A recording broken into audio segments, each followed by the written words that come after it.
Napi koruptor Setia Novanto beberapa hari lalu kembali berulah di dalam masa hukumannya. Setnov ketahuan sempat pelesiran ke sebuah toko bangunan di kota Padalarang, Bandung Barat. Dengan alasan sakit, Setnov yang berstatus seorang terhukum justru memanfaatkan keadaan layaknya orang yang bebas yang menjadi pekerjaan rumah para penegak hukum negara ini, khususnya dalam pemberantasan korupsi, yakni bagaimana hukuman yang pantas agar dapat menciptakan efek jera terhadap napi koruptor. Sudah hadir bersama kami di studio Metro TV Muhammad Eka Ari Pramudia, peneliti ICJR. Selamat pagi Mas Ari. Pagi. Ini pertanyaan semua orang yang sudah melihat viralnya hal ini, dan ini bukan sesuatu yang pertama kali terjadi. Kok bisa keluar dari penjara dalam masa tahanan? Ya, memang sebenarnya permasalahan seperti ini bukan yang pertama kali ya. Betul. Sebelumnya kita melihat Gayus Tambunan 2 kali keluar, bahkan yang kedua nonton tenis dari Makobrimob. Enak banget ya. Enak banget. Lalu yang kedua ada Wawan yang juga keluar juga dari Sukamiskin. Sebenarnya kalau ditanya apakah penyebabnya, inilah tanggung jawab yang harusnya dilaksanakan oleh Kementerian Hukum dan HAM untuk melaksanakan penelitian yang secara menyeluruh. Sebenarnya akar permasalahan pelesiran napi-napi ini apa sebenarnya? Sejauh ini belum pernah dilakukan penelitian massa setelah berulang kali terjadi. Menurut pantauan kami dari ICJR, memang ada beberapa faktor-faktor yang dapat menyebabkan napi dalam masa tahanannya dapat keluar. Seperti yang pertama adalah apakah masa pengamanannya memang yang tidak ketat, yang pertama.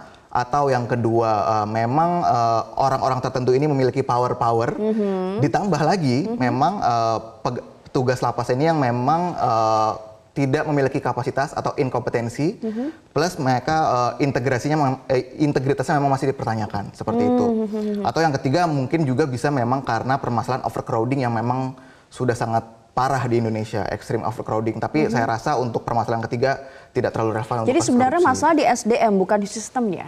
Jadi di sistemnya juga memang ada masalah. Dengan dipindahkannya Setnov ke Gunung Sindur, saya bukan pesimis, cuman apabila memang akar permasalahan ini tidak diatasi dari awal dan Kementerian Hukum dan HAM tidak melaksanakan penelitian itu dan tidak di-share ke publik sebenarnya akar permasalahan ini apa, saya rasa hal itu akan tetap dapat menimbulkan Setnov lainnya. Jadi langkah memindahkan Setnov ke Gunung Sindur sebenarnya bukan solusi? Bukan solusi. Jadi memang itu kembali lagi memang harus ada penelitian apakah pengamanannya ataukah memang petugasnya. Pertama kita lihat kalau dari sisi keamanan, saya rasa lapas Sukamiskin dan Gunung Sindur itu bukan lapas yang main-main ya.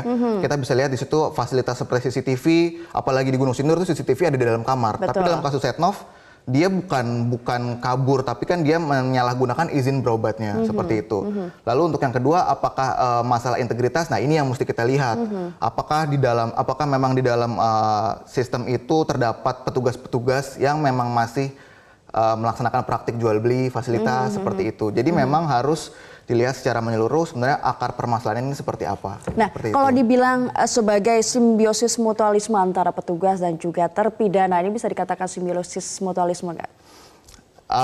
Tentu saja iya, saya rasa iya. Memang kalau misalkan ternyata praktik-praktik ini masih dipelihara ya, saya rasa memang seperti itu. Makanya pentingnya menurut saya apakah untuk kasus-kasus seperti ini, untuk orang-orang yang kita prediksi memiliki resiko tinggi atau high risk, itu memang harus ditempatkan di tempat tersendiri, bukan terpisah ya, tapi maksudnya bukan dipisahkan, bukan diisolasi, tapi di tempat tersendiri dengan dikategorikan sebagai orang-orang dengan high risk. High risk di sini berarti adalah mereka harus diberikan penjagaan dengan orang yang punya kapabilitas dan integritas tanpa celah. Karena kalau misalkan masih diberikan orang-orang yang kita lihat lah, karena kita tahu power Setnov ini kan cukup besar ya, dia masih punya pengaruh. Jadi kalau memang orang-orang yang ditugaskan untuk menjaganya masih dipertanyakan integritasnya, maka hal-hal seperti ini akan terulang lagi.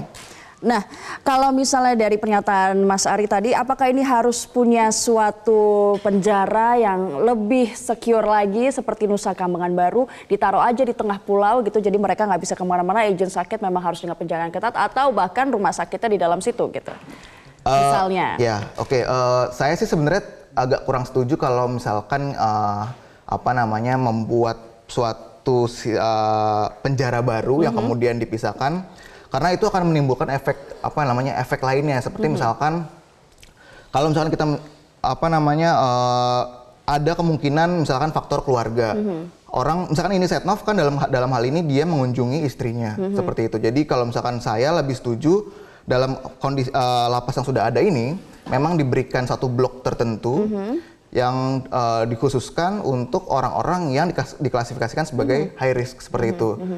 Dengan pembedaannya yaitu tadi petugas penjaganya harus punya integritas tinggi, tanpa celah, lalu kapabilitasnya memang luar biasa, memang tidak bisa lagi diotak-atik lah sistemnya dari dalam seperti itu. Nah, sebenarnya harus dibenahi sistemnya kah atau personilnya kah?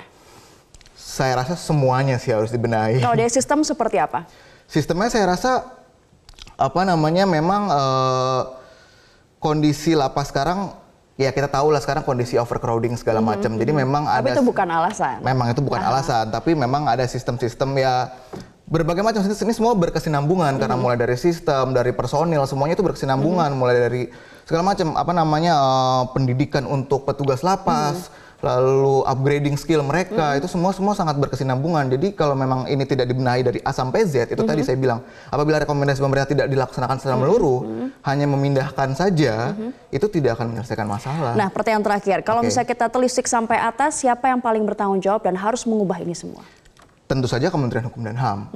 Itu tadi yang sudah saya katakan, mereka harus melaksanakan penelitian secara sistematis dan menyeluruh, dan kemudian nanti hasilnya itu harus di-share ke publik. Publik harus tahu apa nih yang sebenarnya menjadi akar permasalahan, kenapa kasus-kasus seperti ini bisa terulang lagi.